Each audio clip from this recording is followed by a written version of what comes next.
Look at this thing purring away. It's amazing what a tank of seafoam can do.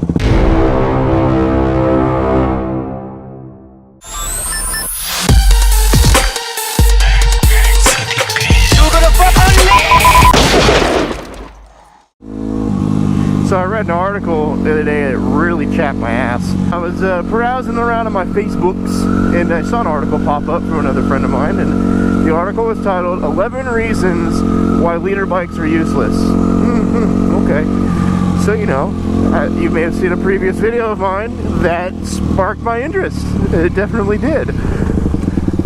Come on, don't fucking die to me. I pulled up this article to see why are leader bikes useless. You know, what's this guy got to say? He must know what he's talking about. So the very first reason was he had to explain leader bikes, and they were too powerful.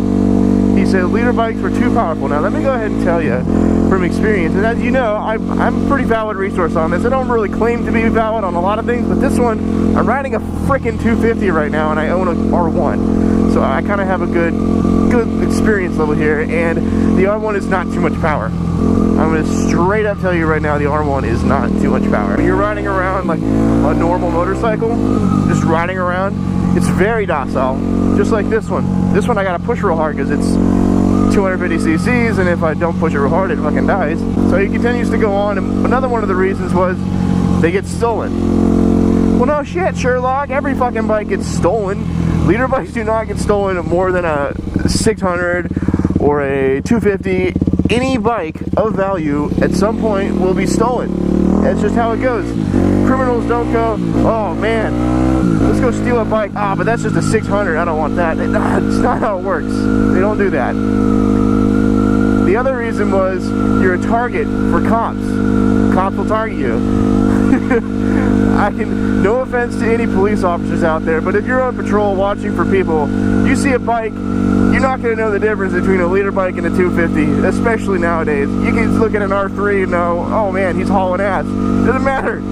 You're still going to haul ass. You're going to be targeted on a motorcycle regardless. It's just how it is. Oh, it's such bullshit. Now, what really pissed me off was when he was saying, when you bring them to a track, you don't learn anything. They're pointless. Because if you need to pass someone, all you got to do is just give it more throttle, right? And then you can go around them. It makes you a lazy person. But then very, very shortly thereafter, goes around and says they're the exact same speed on the track, which is true.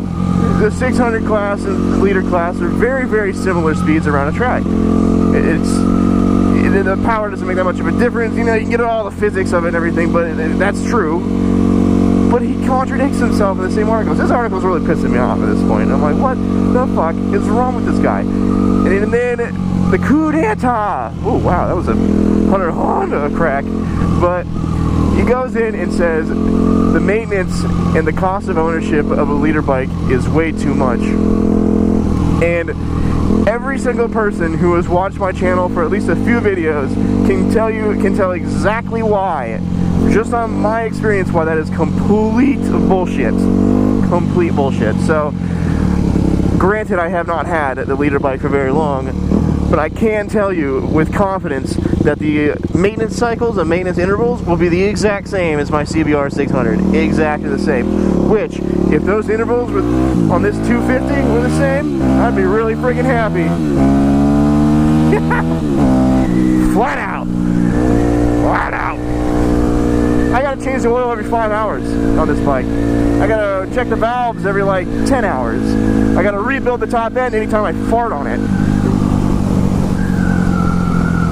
So, in reality, I would much more prefer the maintenance schedule of a leader bike than my 250. And that's just this bike. Not all 250s are like that. So I keep going down the list. I'll put the link below. I mean, it's an old article, so I might be really behind the time here, but I'll put the link below so you can check out what I'm talking about. And as I go down, I'm just like, bullshit, bullshit, bullshit. I'm not trying to get all freaking leader happy. I've got a bike of every family here. Well, not family, you know what I mean. Every class. The best thing ever is that I paid the most money for my CBR, the 600. I actually paid the same amount of money for the R1 as I did the 250. It's crazy, right? the bottom of this article, and I realized exactly what had gone wrong here. This gentleman, his entire article about why you shouldn't buy a leader bike was based on a few hours experience of taking a Panigale around Kona.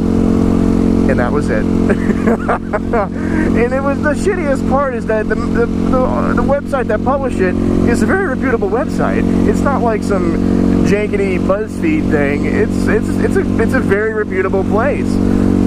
That was the crappiest thing. It really pissed me off. So don't go ahead, don't go bashing on leader bikes. Don't go bashing any bike unless you know what the fuck you're talking about. It's just bad form, and it's for everything in life. Don't start making real strong opinions about something unless you actually have something to back it up. You're allowed to have an opinion, but you're not allowed to get an opinion that harsh and that strong after such a little experience and publish it to a very reputable motorcycle magazine company. You can't do that. Come on, Sassy, stop being so mean. Stop it. Stop it.